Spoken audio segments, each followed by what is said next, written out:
اگر تو صاحب ہے تو میں بھی صاحب ہوں، میں تیرا غلام نہیں ہوں۔ ہاں ہمارے ہی صفوں میں بعض لوگ ہیں اور رہیں گے صبح قیامت تک۔ کربلا کے میدان میں امام حسین کو پانی بند کرنے والے کون تھے؟ نواسے رسول پر تیر برسانے والے کون تھے؟ علی اصغر علی اکبر کو شہید کرنے والے کون تھے؟ ٹیپو سلطان کو شہید کرنے والے کون تھے؟ کون تھے؟ ہمارے ہی صفوں سے لوگ آئے تھے، مگر آج آپ کو پہچاننا پڑے گا۔ ان ضمیر فرشوں کو پہچانو جو ہمارے بزرگوں نے 65 سال پہلے جس جد و جہد کا آغاز کیا، مصائب اور مشکلات کا سامنا کرنا پڑا۔ عبدالواحد اویسی کو 11 مہینے جیل کی صحبتیں برداشت کرنی پڑی، تکالیف اور حکومت کے ظلم کا سامنا کرنا پڑا۔ بلکہ ایک ایسا وقت عبدالواحد اویسی کے گھر پر بھی آیا کہ پینے کا پانی بند کر دیا گیا تھا، بینک کے اکاؤنٹس فریز کر دیے گئے تھے، اور لوگ عبدالواحد اویسی کے گھر کو جانے کے لیے ڈرتے تھے۔ 65 سال پہلے جب عبدالواحد اویسی نے مجلس اتحاد المسلمین کے جلسوں کا آغاز کیا تو مجلس اتحاد المسلمین کے جلسوں میں آج جو ہزاروں کی تعداد میں آپ لوگ موجود ہیں، ان جلسوں میں صرف 2 یا 4 لوگ آتے تھے۔ جس طرح آج اتنا بڑا منچ بنایا گیا ہے، 65 سال پہلے مجلس کا منچ نہیں بنتا تھا۔ ایک دیوانہ عبدالواحد اویسی 5 لوگوں کو کھڑا کر کے 1 گھنٹہ چل چل کر تقریر کرتا تھا اور لوگوں کو بتاتا تھا کہ یاد رکھو، اپنی دین کی تاریخ کو مت بھولو، النبی کا مطالعہ کرو، اور بھارت کے سمویدھان کے تحت اگر تم اپنے حقوق کو حاصل کرنا چاہتے ہو تو ایک سیاسی طاقت بنو۔ ایسے مجلس اتحاد المسلمین نے اپنے سیاسی سفر کا آغاز کیا۔ عبدالواحد اویسی نے اور اس زمانے کے ان کے تمام ساتھیوں نے اپنی زندگی کو قربان کر دیا اور اپنے چین و سکون کو مٹا دیا۔ ظالم حکومت سے پنجہ آزمائی کی، حکومت نے ان کو دبانے کی کوشش کی، مگر ہمارے بزرگوں نے حکومت کی طاقت اور ان کے ظلم کے سامنے اپنے سروں کو نہیں جھکایا، بلکہ اپنے سینوں کو تان کر کہا کہ ہم یہ جو لڑائی لڑ رہے ہیں اس لیے لڑ رہے ہیں کہ ہم جانتے ہیں کہ ملک کو آزادی ضرور مل گئی، یہ ملک یقیناً ترقی کے راستے پر گامزن ہوگا، مگر جو سب سے کمزور آج ہے وہ مسلمان اور دلت ہے۔ اگر اس کو طاقت ملنا ہے تو اس کو اپنی سیاسی قیادت بنانا پڑے گا۔ میرے عزیز دوستوں اور بزرگوں، آج مجلس اتحاد المسلمین کے پاس 2 MP ہیں، 7 رکن اسمبلی تلنگانہ میں ہیں، 2 مہاراشٹرا میں ہیں، 1 بہار میں ہے، 100 سے زیادہ اراکین بلدیہ مہاراشٹرا میں ہیں، گجرات میں اراکین بلدیہ، مدھیہ پردیش میں اراکین بلدیہ، کرناٹکا میں اراکین بلدیہ، اتر پردیش میں مجلس کے اراکین بلدیہ۔ اگر 65 سال پہلے اگر ہمارے بزرگوں نے اس ایثار اور قربانی کا جذبہ نہیں دیا ہوتا تو آج اسد الدین اویسی تمہارے درمیان میں کھڑے ہو کر تقریر بھی نہیں کرتا۔ اگر ہمارے بزرگوں نے محنت کی، قربانی کی، تو آج اسد الدین اویسی تمہارے درمیان میں کھڑا ہو کر تمہارے دلوں میں چھپے ہوئی تکلیف کو بے خوف ہو کر بیان کرتا ہے۔ میرے عزیز دوستوں اور بزرگوں، اسی لیے نوجوانوں جو آج تم اتنی بڑی تعداد میں آج یہاں پر کھڑے ہو، نوجوانوں تم کو میں پیغام دے رہا ہوں، یہ لڑائی اگر آج اسد الدین اویسی، امتیاز جلیل، سیف پٹھان، وارث پٹھان، فیاض خان اور اگر اختر الایمان مجلس کے ذمہ داران لڑ رہے تو نوجوانوں سنو، یہ تمہاری لڑائی ہم لڑ رہے ہیں۔ اگر میری آواز معصوم اسکول کے بچوں کو پہنچ رہی ہے تو سنو میرے بیٹے اور بیٹیوں، یہ لڑائی مجلس تمہارے مستقبل کے لیے لڑ رہی ہے۔ ہم نے اپنی جوانی کے راستے ہمارے ختم ہو گئے، اب ہم موت کے قریب جا رہے ہیں، مگر ہم اپنی زمین میں جانے سے پہلے اپنی آنکھوں کو بند ہونے سے پہلے دیکھنا چاہتے ہیں کہ بھارت کی ہر ریاست میں مجلس اتحاد المسلمین کا رکن اسمبلی اور رکن پارلیمان منتخب ہو کر جائے.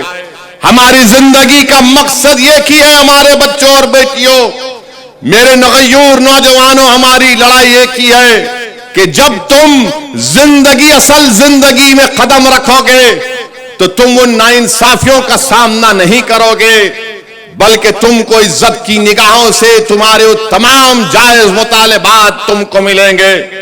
یہ لڑائی مجلس لڑ رہی ہے. اگر 65 سال پہلے ہمارے بزرگ ڈر کر بیٹھ جاتے تو یاد رکھو کیا ہوتا. میرے عزیز دوستوں اور بزرگوں، آج مجلس کا نیشنل کنونشن ہوتا ہے. ایک ریاست، دو ریاست نہیں، 16 پردیسوں سے مجلس کے نمائندے آتے ہیں. اگر آج سے 28-29 سال پہلے اگر اسد الدین اویسی کو یا ممتاز خان کو اگر کوئی کہہ دیتا کہ ممرا میں مجلس کا ایک قومی کنونشن ہوگا اور 16 ریاست سے مجلس کے نمائندے آئیں گے، تو ممتاز خان اور اسد الدین اویسی مسکرا کر کہتے ہوں گے کہ ارے تم کیا بکواس کر رہے ہو.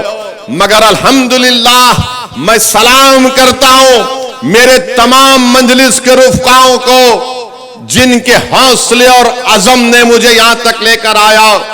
میں شکریہ ادا کرتا ہوں میرے سیاسی سفر میں جو تمام اراکین مجلس کے غیور اراکین نے میرا ساتھ دیا، میں ان کا شکریہ ادا کرتا ہوں. میری خوش قسمتی ہے کہ اللہ نے مجھے اکبر الدین اویسی جیسا ایک بھائی بھی دیا جس کے حوصلے اور عزم میں کبھی کمی نہیں آتی. میں شکریہ ادا کرتا ہوں اکبر کی دیوانگی کا، اس کی ضد کا، کہ اکبر الدین اویسی آج اکبر الدین اویسی کا ساتھ ہے. احمد بلالہ ہے، احمد پاشا قادری جو سالار ملت کے ساتھی ہیں. میں شکریہ ادا کرتا ہوں میرے بھائی اختر علی مان کا کہ 2015 میں ہماری پہلی ملاقات ہوئی تھی اور آج اختر علی مان نے بہار کے کونے کونے میں مجلس اتحاد المسلمین کو مضبوط کر دیا. میں شکریہ ادا کرتا ہوں اختر علی مان کا کہ انہوں نے 5 MLA کامیاب کروائے. میں شکریہ ادا کرتا ہوں سیمانچل کی اس غیور عوام کا جس نے ظالموں کو منہ توڑ جواب دیا اور مجلس کے 5 اراکین اسمبلی کو کامیاب کیا. میں شکریہ ادا کرتا ہوں اتر پردیش کی عوام کا جو شوکت کی قیادت میں کام کیا جا رہا ہے. ہم کو کامیابی نہیں ملی اسمبلی انتخابات میں، مگر مجھ سے زیادہ ان کے حوصلے بلند ہیں. میں سلام کرتا ہوں مہاراشٹر کی سرزمین پر بسنے والے آپ غیور عوام کا جنہوں نے اورنگ آباد میں 21 سال کے شیو سینا کے MP کو ہرا کر امتیاز جلیل کو اپنا MP بنایا. میں سلام کرتا ہوں مہاراشٹر کی سرزمین پر بسنے والے غیور عوام کو جنہوں نے مالیگاؤں اور دھولیا سے مجلس کے رکن اسمبلی کو کامیاب کیا. میں اللہ کا شکر ادا کرتا ہوں کہ اللہ نے امتیاز جلیل جیسے مجھے ایک ساتھی کو عطا کیا. میں اللہ کا شکریہ ادا کرتا ہوں کہ اللہ نے مجھے ڈاکٹر غفار قادری جیسے ایک شخص کا ساتھ مجھے نصیب ہوا. میں اللہ کا شکر ادا کرتا ہوں کہ اللہ نے مجھے ایسے ساتھیاں دیے کہ تمل ناڈو سے وکیل ہے، کرناٹکا سے پٹھان ہے، عثمان غنی ہے، رحیم مرچی ہے. ایسے تمام لوگوں نے مل کر مجلس اتحاد المسلمین کو اس مقام پر پہنچایا. میں اللہ سے دعا کرتا ہوں کہ اللہ سبحانہ و تعالی مجلس کے مرحوم صدر متمدین کو، قائدین کو اللہ ان کی مغفرت فرمائے. میرے عزیز دوستوں اور بزرگوں، اگر آج میں تمہارے درمیان میں کھڑا ہوں تو اس میں میرا کوئی رول نہیں ہے. میں اللہ کی قسم کھا کر کہہ رہا ہوں کہ میرا اس میں کوئی رول نہیں ہے.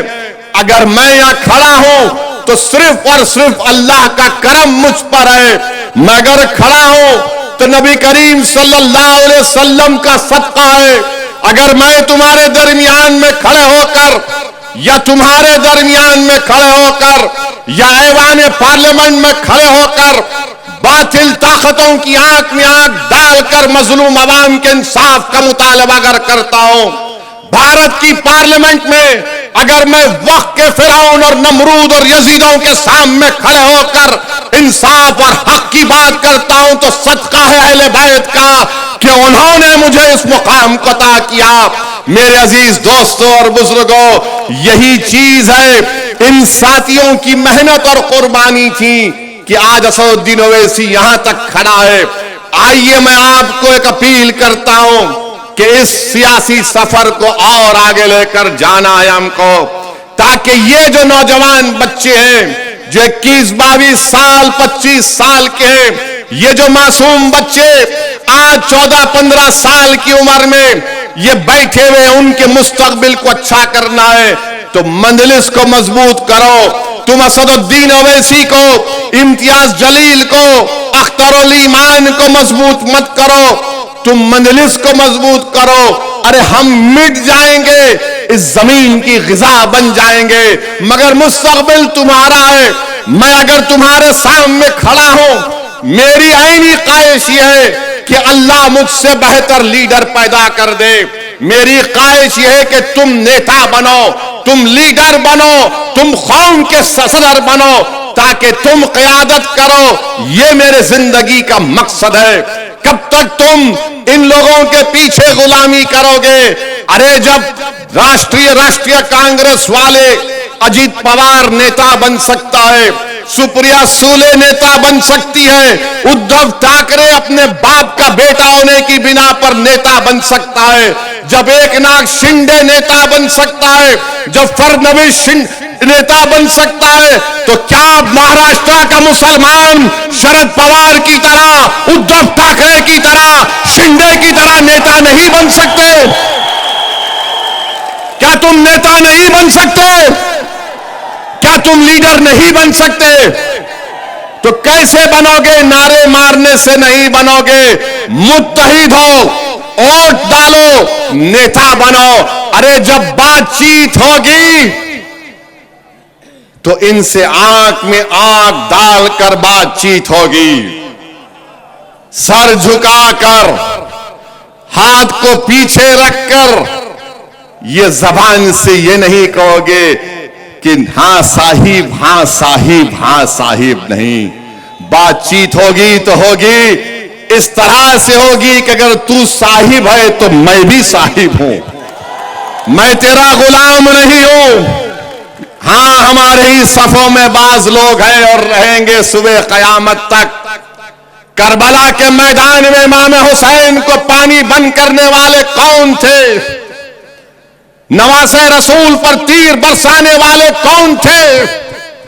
علی اصغر علی اکبر کو شہید کرنے والے کون تھے؟ ٹیپو سلطان کو شہید کرنے والے کون تھے؟ کون تھے؟ ہمارے ہی صفوں سے لوگ آئے تھے، مگر آج آپ کو پہچاننا پڑے گا۔ ان ضمیر فرشوں کو پہچانو۔